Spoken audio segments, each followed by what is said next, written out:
ഉദ്വേഗം നിറഞ്ഞൊരു സിനിമാ കഥ പോലെ മാറിക്കൊണ്ടിരിക്കുകയാണ് പാലക്കാട്. ഒരു ക്ലൈമാക്സിലേക്ക് പോയിക്കൊണ്ടിരിക്കുകയാണ്. ആ ക്ലൈമാക്സിന് തൊട്ട് മുമ്പായിട്ട് ഒരു വലിയൊരു പഞ്ചായിരുന്നു സന്ദീപ് വാര്യരുടെ വരവ്, കോൺഗ്രസിലേക്കുള്ള വരവ്. ഒരു ഭാഗത്ത് സരിൻ ഒരു ചതിയനാണെന്ന് പറയുന്നു അല്ലെ, കോൺഗ്രസിൽ ചതിച്ചു വന്നാണെന്ന് പറയുന്നു. നാളെ അദ്ദേഹം BJP-യിലേക്ക് പോവാം എന്ന് പറയുന്നു. അതുവരെ പറയുന്നുണ്ട്. അതായത് ഒരു സീറ്റിന് വേണ്ടി സന്ദീപ് വാര്യർ മാറിയോടുകൂടെയുള്ള ഒരു ചേഞ്ച് എന്തായിരിക്കും ശരിക്കും? ഇത് പൂർണ്ണമായിട്ടും കോൺഗ്രസിന്റെ കയ്യിലേക്ക് വന്നു പാലക്കാട് എന്ന് തന്നെ നമുക്ക് പറയാം. ഈ ഷാഫി പറമ്പിൽ എന്നുള്ള വ്യക്തി പലപ്പോഴും ഞാൻ മുൻപും പറഞ്ഞിട്ടുള്ള വിഷയമാണത്. ഷാഫി പറമ്പിൽ നല്ല കളി കളിക്കാൻ അറിയാവുന്ന വ്യക്തിയാണ്. അതായത് ഗെയിം ചേഞ്ചർ ആണ് ആള്.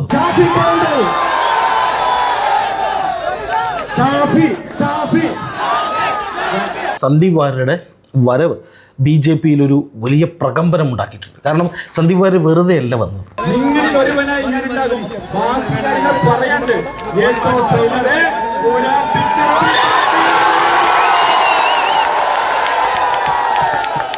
KJP എന്ന് പറയുന്ന കെ സുരേന്ദ്രൻ്റെ ജനതാ പാർട്ടി എന്ന് പറയുന്ന കേരള വിഭാഗം, ഇവരെ സംബന്ധിച്ച് ഇവർക്ക് കൃത്യമായി പാർട്ടിയെ വളർത്തണം എന്നുള്ളൊരു നിലപാടില്ല. കെ സുരേന്ദ്രൻ ഏതെങ്കിലും തരത്തിലുള്ള പിടിപ്പുകേടുണ്ട് എന്ന് റിപ്പോർട്ട് ചെയ്യേണ്ട ആൾ BL സന്തോഷാണ്. പക്ഷേ ഇവരൊരു കോക്കസാണ്. അതുപോലെ തന്നെ ഈ പറയുന്ന കൃഷ്ണകുമാർ കാലങ്ങളായി ഇവരുടെ കോക്കസിൽ പെട്ടിട്ടുള്ള ഒരാളാണ്. അപ്പോൾ സന്ദീപ് വാര്യർ ഉണ്ടാക്കാൻ പോകുന്ന ഒരു അപകടമെന്ന് പറയുന്നത് സന്ദീപ് വാര്യരുടെ ജനപിന്തുണയാണ്. അതായത് അണികൾ, അനുഭാവികൾ, ഈ പറയുന്ന രാഹുൽ മാങ്കൂട്ടത്തിൻ്റെ പോലും മാതൃഭൂമിയുടെ ഒരു പരിപാടിയിൽ ഫെസ്റ്റിവലിൽ വെച്ചിട്ട് പൊളിച്ചെടുക്കുന്ന ഒരു വിഷ്വൽ വന്നിട്ടുണ്ട് സന്ദീപ് വാര്യർ. അപ്പോൾ CPM ചോദിക്കുന്നത് എന്താ, ഇതെങ്ങനെ ശരിയാവും? അപ്പോൾ CPM സ്വയം ചോദിക്കണം. ഇന്നലെ വരെ പിണറായി വിജയനെ ചീത്ത വിളിച്ചു വന്ന സരിനെ ഒറ്റ നിമിഷം കൊണ്ട് സ്ഥാനാർത്ഥിയാക്കി CPM-ന് മത്സരിപ്പിക്കാമെങ്കിൽ സന്ദീപ് വാര്യരെ സ്ഥാനാർത്ഥി പോലും ആക്കാതെ കോൺഗ്രസിലേക്ക് കൊണ്ടുവരാൻ കോൺഗ്രസിന് സാധിക്കും. നമസ്കാരം. പാലക്കാട്ടിലെ കഥ മൊത്തം മാറിയിരിക്കുകയാണ്. അതെ. എന്തായിരിക്കും കഥ ഒന്ന് പറയാം. അതായത് വല്ലാത്ത രീതിയിലേക്കുള്ള ട്വിസ്റ്റുകളൊക്കെ നടന്നുകൊണ്ടിരിക്കുന്നത് അല്ലേ, മറ്റെങ്ങുമില്ലാത്ത, അതായത് ഇത്ര കാലം കേട്ടുകേൾവില്ലാത്ത രീതിയിലേക്ക് വലിയ ലെവലിലേക്കുള്ള ടിസ്റ്റുകൾ, ചെറിയ ടിസ്റ്റുകളൊക്കെ ഉണ്ടാവാറുണ്ട് തെരഞ്ഞെടുപ്പ് സമയത്ത്. പക്ഷെ ഇത് വല്ലാത്ത രീതിയിൽ സന്ദീപ് വാര്യരെ പോലെ രക്ഷയില്ലാത്ത ട്വിസ്റ്റാണ്. ട്വിസ്റ്റ് എങ്ങനെയാണ് ശരിക്കും ഏതോ അതിനെ നോക്കിക്കാണുന്നത്? ഞാനിതിനെ കാണുന്നത് ഈ പാലക്കാട് മണ്ഡലത്തെ ആദ്യം തന്നെ നോക്കുമ്പോൾ തുടക്കം മുതലേ ട്വിസ്റ്റുകളാണ്. സരിൻ്റെ വരവ്, അതിനുശേഷം അവിടെ ഉണ്ടാകുന്ന വിവാദങ്ങൾ, അതിലെടുക്കുന്ന സമീപനങ്ങൾ ഒക്കെ ട്വിസ്റ്റുകളാണ്. ഓരോ ദിവസവും ഉദ്വേഗം നിറഞ്ഞൊരു സിനിമാ കഥ പോലെ മാറിക്കൊണ്ടിരിക്കുകയാണ് പാലക്കാട്. ഒരു ക്ലൈമാക്സിലേക്ക് പോയിക്കൊണ്ടിരിക്കുകയാണ്. ആ ക്ലൈമാക്സിന് തൊട്ട് മുമ്പായിട്ട് ഒരു വലിയൊരു പഞ്ചായിരുന്നു സന്ദീപ് വാര്യരുടെ വരവ്, കോൺഗ്രസിലേക്കുള്ള വരവ്. അത് സന്ദീപ് വാര്യർ CPM-ലേക്ക് പോയാൽ പോലും നമുക്ക് അത്രയും ഒരു അത്ഭുതം തോന്നില്ല. ഇത് CPM-ലേക്ക് പോകാനുള്ള സാധ്യതയുണ്ട്. AK ബാലനൊക്കെ സന്ദീപ് വാര്യർ നല്ലവനാണെന്ന് പറയുന്നു.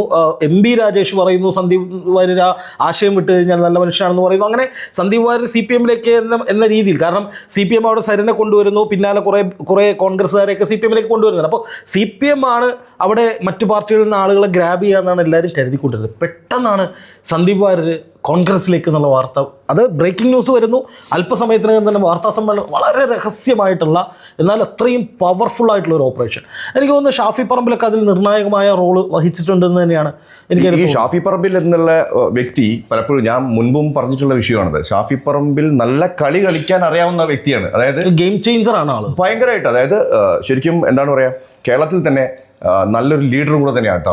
കോൺഗ്രസിനെ സംബന്ധിച്ച് കേരളത്തിൽ ഇനി വിശ്വസിക്കാൻ കഴിയുന്ന ഏറ്റവും മികച്ചൊരു സംഘാടകനും, അതുപോലെ തന്നെ ഈ കർണാടകയിലെ DK ശിവകുമാർ എന്നൊക്കെ പറയുന്ന പോലെ കൊണ്ടു നിർത്താൻ പറ്റിയ ഒരാളാണ്. ഇതിലേക്ക് ഒരു സംശയം വേണ്ട. ആളുകള് ഇപ്പോൾ തന്നെ ഒന്ന് ആലോചിച്ച് നോക്കൂ. ഞാൻ പാലക്കാടൊക്കെ കുറച്ച് ബൈറ്റ് എടുത്ത സമയത്തൊക്കെ അവർ പറയുന്നത് ഷാഫി പറമ്പിൽ മുഖ്യമന്ത്രി ആവണം എന്നുള്ളതാണ്. ആ രീതിയിലേക്ക് ജനങ്ങളുടെ വികാരം വന്നു എന്നുള്ളതാണ്. രണ്ടാമത്തെ കാര്യം എന്താ വെച്ചാൽ, ഈ പാലക്കാട് സീറ്റ് ഒരു കാരണവശാലും കിട്ടും എന്നുള്ള രീതിയിലേക്ക് രണ്ട് പാർട്ടികൾ നിന്നിരുന്നത്. ഒരു ഭാഗത്ത് സരിൻ ഒരു ചതിയനാണെന്ന് പറയുന്നു അല്ലെ, കോൺഗ്രസിൽ ചതിച്ചു വന്നാണെന്ന് പറയുന്നു. നാളെ അദ്ദേഹം BJP-യിലേക്ക് പോവാം എന്ന് പറയുന്നു. അതുവരെ പറയുന്നുണ്ട്. അതായത് ഒരു സീറ്റിന് വേണ്ടി ആണ് ചതിച്ചത് എന്ന് പറയുന്നു. ഇത്തരം രീതിയിലേക്ക് ശരിക്കും പാലക്കാട്ടത്തെ ഒരു സന്ദീപ് വാര്യർ മാറിയോടുകൂടെയുള്ള ഒരു ചേഞ്ച് എന്തായിരിക്കും ശരിക്കും? ഇത് പൂർണ്ണമായിട്ടും കോൺഗ്രസിൻ്റെ കയ്യിലേക്ക് വന്നു പാലക്കാട് എന്ന് തന്നെ നമുക്ക് പറയാം. കാരണം ഇനി അതിനകത്ത് വേറെ ചർച്ചയുടെ ആവശ്യമൊന്നുമില്ല. കാരണം ആദ്യഘട്ടത്തിൽ തന്നെ സരിൻ കോൺഗ്രസിൽ നിന്ന് CPM-ലേക്ക് പോകുന്നു, LDF സ്വതന്ത്ര സ്ഥാനാർത്ഥിയാകുന്നു എന്ന് പറഞ്ഞപ്പോൾ തന്നെ സരിൻ്റെ പരാജയം ഏറെക്കുറെ ഉറപ്പിച്ചതാണ്. കാരണം സരിന് വലിയ തോതിലുള്ള ഒരു ബാക്ക് സപ്പോർട്ട് CPM-ൽ നിന്നില്ല എന്നുള്ളത് പ്രചാരണ രംഗത്ത് നമ്മൾ മനസ്സിലാക്കിയിട്ടുണ്ട്. അതിനുള്ള കാരണം എന്ന് പറഞ്ഞാൽ ട്രോളി വിവാദം മാത്രം നോക്കിയാൽ മതി. ഇപ്പോൾ ട്രോളി വിവാദം ഉണ്ടായ സമയത്ത് സരിൻ പറഞ്ഞതല്ല പാർട്ടി സെക്രട്ടറി പറയുന്നത്, ഇവർ രണ്ടുപേരും പറയുന്നതല്ല അവിടുത്തെ CPM നേതാക്കൾ പറയുന്നത്. അപ്പോൾ CPM-നുള്ളിൽ വലിയ തോതിലുള്ള ഒരു ഏകോപനത്തിൻ്റെ കുറവ്, ഒരു തർക്കങ്ങൾ, അല്ലെങ്കിൽ സരിൻ്റെ സ്ഥാനാർത്ഥിത്വം മറ്റാരെയൊക്കെയോ വിഷമിപ്പിച്ചിട്ടുണ്ട്, അല്ലെങ്കിൽ സ്ഥാനാർത്ഥി മോഹികളും അവരുടെ ഒരു ഗ്രൂപ്പിനും വലിയ തിരിച്ചടി ഉണ്ടായിട്ടുണ്ട്. അപ്പോൾ സരിനെ സംബന്ധിച്ച് സരിൻ്റെ വരവെന്ന് പറഞ്ഞാൽ കോൺഗ്രസിനെ ഒന്ന് പേടിപ്പിക്കാം എന്ന മട്ടിലായിരുന്നു, അല്ലെങ്കിൽ കോൺഗ്രസിന് ഒരു വെല്ലുവിളി ഉണ്ടാക്കാം എന്നുള്ള മട്ടിലായിരുന്നുവെങ്കിൽ ശരിക്കും പറഞ്ഞാൽ ആദ്യത്തെ ഒരു ഘട്ടം കഴിഞ്ഞപ്പോഴേക്കും സരിൻ കോൺഗ്രസിന് ഗുണകരമാകുന്ന ഒരു സാഹചര്യമായിട്ട് മാറി, ഒരു ഫാക്ടറായിട്ട് മാറി. കാരണം പ്രചാരണ തന്ത്രങ്ങളൊക്കെ പൊളിയുന്നു. അവസാനം സരിൻ തന്നെ ഒരു പരാജയ ഭീതിയിലാണെന്ന് തെളിയിക്കുന്ന വിധത്തിൽ കഴിഞ്ഞ ദിവസത്തെ വാർത്താ സമ്മേളനം നടന്നു. വാർത്താ സമ്മേളനത്തിൽ മാധ്യമങ്ങളോട് പൊട്ടിത്തെറിക്കുന്നു, ഭാര്യ എഴുന്നേറ്റ് പോകുന്നു, മൊത്തം തകർന്നു എന്നതിൻ്റെ പ്രകടമായ തെളിവാണ്. അപ്പോൾ നമ്മൾ CPM-നെ മാറ്റി നിർത്തുക, അവിടെ ഒന്നുമല്ല. അല്ലെങ്കിലും 3ാം സ്ഥാനത്ത് തന്നെയാണ് CPM, അതിൽ കുറഞ്ഞു വലുതായിട്ടൊന്നും സംഭവിക്കാൻ പോകുന്നില്ല. പിന്നെ ഉള്ളത് BJP ആണ്. BJP-യിലാണെങ്കിൽ അവിടെയാണ് സന്ദീപ് വാര്യരുടെ വരവ് BJP-യിലൊരു വലിയ പ്രകമ്പനം ഉണ്ടാക്കിയിട്ടുണ്ട്. കാരണം സന്ദീപ് വാര്യർ വെറുതെ അല്ല വന്നത്. K. സുരേന്ദ്രനെയും ഈ പറയുന്ന കൃഷ്ണകുമാറിനെയും അടക്കം എല്ലാവരെയും നല്ല രീതിയിൽ വിമർശിച്ചുകൊണ്ട് രൂക്ഷമായി കടന്നാക്രമിച്ചുകൊണ്ടും അതുപോലെ തന്നെ നിരവധി BJP നേതാക്കളെ അല്ലെങ്കിൽ പ്രവർത്തകരെ കോൺഗ്രസിലേക്ക് കൊണ്ടുവരുമെന്ന് പറഞ്ഞുകൊണ്ടും അതിനപ്പുറം BJP-ക്കുള്ളിൽ ഇപ്പോഴും വലിയ കലാപം നടന്നുകൊണ്ടിരിക്കുകയാണ് എന്ന് BJP അണികളോടും പ്രവർത്തകരോടുമൊക്കെ ബോധ്യപ്പെടുത്തിക്കൊണ്ടുമാണ് ഈ പറയുന്ന സന്ദീപ് വാര്യർ വന്നിരിക്കുന്നത്. അതുകൊണ്ട് തന്നെ അത് BJP-ക്കുള്ളിൽ, അതായത് ഗ്രാസ് റൂട്ട് ലെവലിൽ പോലും BJP അണികൾക്കിടയിൽ, അനുഭാവികൾക്കിടയിൽ നേതൃത്വത്തിനെതിരെ വലിയ അമർഷമുണ്ടാകുന്നതിന് കാരണമാണ്. മുൻപ് തന്നെ ഈ BJP സ്ഥാനാർത്ഥിക്ക് എതിരെ മുൻപ് തന്നെ അമർഷമുണ്ട്. കാര്യം അദ്ദേഹത്തെ വീണ്ടും വീണ്ടും വീണ്ടും നിർത്തി പരീക്ഷിക്കുന്നു എന്നുള്ള രീതിയിലേക്ക് എനിക്ക് തോന്നുന്നു. സന്ദീപ് വാര്യരൊക്കെ ശരിക്കും ഇത്തരം ഇതിലേക്ക് ഒരു തീരുമാനം എടുക്കാൻ കാരണം അദ്ദേഹത്തിന്റെ സ്ഥാനാർത്ഥിത്വം ആവുമോ? സ്ഥാനാർത്ഥിത്വം എന്നതിനപ്പുറം ഒരു അവഗണനയുണ്ടല്ലോ. അതായത് BJP കേരള ഘടകത്തെ സംബന്ധിച്ച്, അല്ലെങ്കിൽ KJP എന്ന് പറയുന്ന K. സുരേന്ദ്രൻ്റെ ജനതാ പാർട്ടി എന്ന് പറയുന്ന കേരള വിഭാഗം, ഇവരെ സംബന്ധിച്ച് ഇവർക്ക് കൃത്യമായി പാർട്ടിയെ വളർത്തണം എന്നുള്ളൊരു നിലപാടില്ല, കണ്ടിട്ടില്ല. അവർ വ്യക്തികേന്ദ്രീകൃതമാണ്. അതായത് കേരളത്തിൻ്റെ ചുമതലയുള്ള BJP-യുടെ കേരളത്തിൻ്റെ ചുമതലയുള്ള, അല്ലെങ്കിൽ ദക്ഷിണേന്ത്യയുടെ 3 സംസ്ഥാനങ്ങളുടെ ചുമതലയുള്ള BL സന്തോഷാണ് സംഘടനാ സെക്രട്ടറി.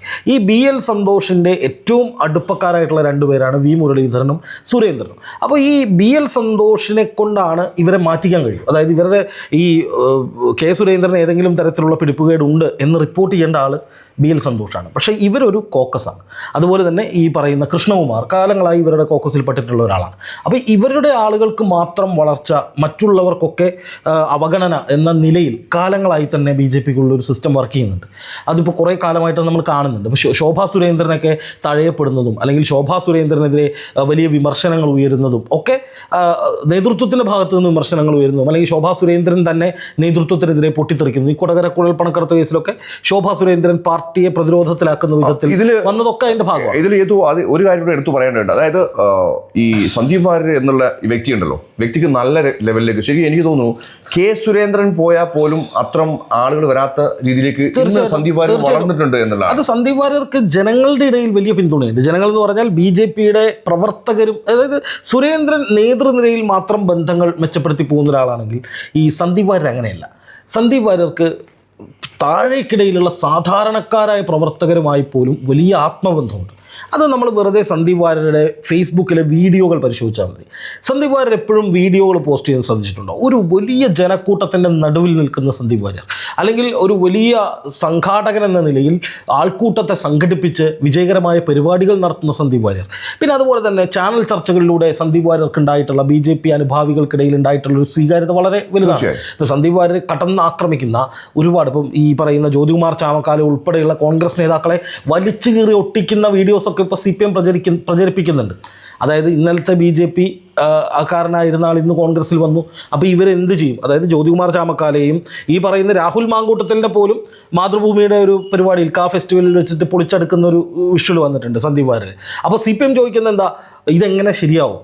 അപ്പോൾ CPM സ്വയം ചോദിക്കണം. ഇന്നലെ വരെ പിണറായി വിജയനെ ചീത്ത വിളിച്ചു വന്ന സരിനെ ഒറ്റ ദിവസം കൊണ്ട് സ്ഥാനാർത്ഥിയാക്കി CPM-ന് മത്സരിപ്പിക്കാമെങ്കിൽ സന്ദീപ് വാര്യരെ സ്ഥാനാർത്ഥി പോലും ആക്കാതെ കോൺഗ്രസിലേക്ക് കൊണ്ടുവരാൻ കോൺഗ്രസിന് സാധിക്കും. അതിൽ പിന്നെ നമ്മളൊരു പ്രശ്നം പറഞ്ഞിട്ട് കാര്യമൊന്നുമില്ല. അപ്പോൾ സന്ദീപ് വാര്യർ ഉണ്ടാക്കാൻ പോകുന്ന ഒരു അപകടമെന്ന് പറയുന്നത് സന്ദീപ് വാര്യരുടെ ജനപിന്തുണയാണ്. അതെ, അതായത് അണികൾ, അനുഭാവികൾ, അവിടെയാണ് ഈ സോഷ്യൽ മീഡിയയിലൊക്കെ ഉൾപ്പെടെ BJP-ക്ക് വേണ്ടി അഹോരാത്രം കഷ്ടപ്പെടുന്ന കുറേ ആളുകളുണ്ട്.